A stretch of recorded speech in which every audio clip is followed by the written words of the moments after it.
પોલો જો તૂટી ગયો હે। જય માતાજી બધા લોકોને, welcome back to my another blog. તો ભાઈ આજે થઈ ગયો છે બીજો દિવસ। જે આપણે વાત કરતા હતા કે એક મોબાઈલ છે આપણો, જે અત્યારે સરખો નથી, સાચો નથી। મતલબ કે જે મારો એક મોબાઈલ છે, તમે લોકો કેટલાક વિડીયોની અંદર જોયેલો હશે, એ તમને ડાયરેક્ટ દેખાડી દો મોબાઈલ। આ મારો મોબાઈલ છે જે એ હવે એમાં એવું થયું છે કે પ્રશ્ન એવો હતો, થયેલું એવું હતું કે જે આ મોબાઈલ છે એ અત્યારે તૂટી ગયો છે। તૂટી ગયો છે કેવી રીતના હું થયું એની આખી સ્ટોરી તો હવે સમજી લ્યો ને, પણ જોઈ લો તમે।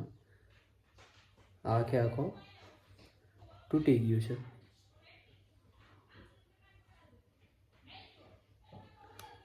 એટલે આખે આખો નવો કરવો પડે, એના સિવાય ભેગું થાય એમ હે જ નહીં। હવે તો એના માટે મારે એક જ વસ્તુ કરવી પડે। શું કરવું પડે? એના માટે આપણે ખાલી એક જ વસ્તુ કરવી પડે કે આ મોબાઈલને લઈ જઈ અને દેખાડવા જવું પડે દુકાનવાળાને। મોબાઈલ રિપેરિંગ જે લોકો કરતા હોય એ લોકોને દેખાડવું પડે, તો આપણને આઈડિયા આવે કે હવાની અંદર શું આગળ પ્રશ્ન કરી શકે, કે પછી હવે એનું સોલ્યુશન શું છે। હવે મને મારા ખ્યાલ પ્રમાણે એવું લાગે છે કે જે એનો જે ડિસ્પ્લેનો બેલ્ટ છે એ તૂટી ગયો હશે, કારણ કે આખી ડિસ્પ્લે અલગ દેખાડે છે। જો તમને દેખાડું, આખી ડિસ્પ્લે અલગ દેખાડે છે, પણ એક બેલ્ટ છે એની ઉપર આખો ટકેલો છે મોબાઈલ આ બાજુના। તો હવે જોઈએ, આપણે જઈએ અને તમને દેખાડું કે આનું શું થશે। આજે આ મોબાઈલને રિપેરિંગ કરવા માટે ચલો આપણે તો નીકળી ગયા છીએ ઘરની બહાર વિથ માય રેડ ક્વીન, એટલે કે મારી FZ લઈ, અને હવે હું નીકળી ગયો છું। આજે બીજો મોબાઈલ છે એને રિપેરિંગ કરવા માટે।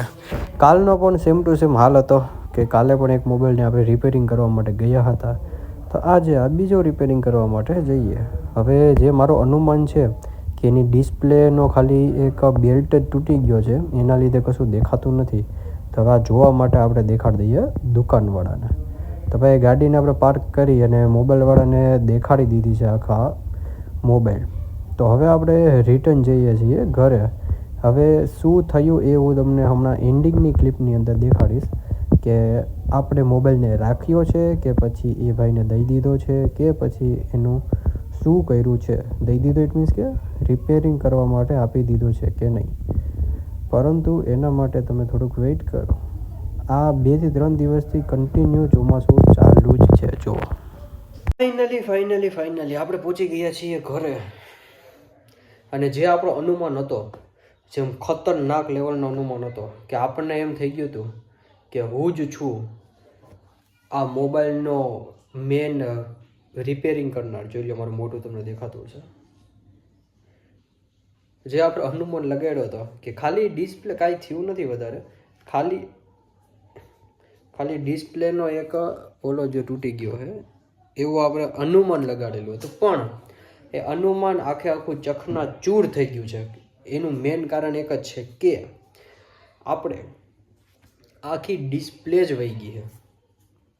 મને એમ હતું કે ભાઈ આ કદાચ ચાલુ છે, કારણ કે એનું પણ રીઝન હતું કે આની અંદર છે ને અત્યારે ચાલતું તો શું ખબર, તો કે આપણે ચાર્જિંગ કરીએ તો ચાર્જિંગ થાય, પછી ઇન્ટરનેટ ચાલુ કરીએ તો એ પણ થાય। ઇન્ટરનેટ ઇટ મીન્સ કે એનું વાઈફાઈ ચાલુ હતું તો હોટસ્પોટ હું મારું ચાલુ કરું તો એની અંદર ડાયરેક્ટ ઓટોમેટિક કનેક્ટ થતું હતું અને મેસેજ આવે, બધી વસ્તુ થાય।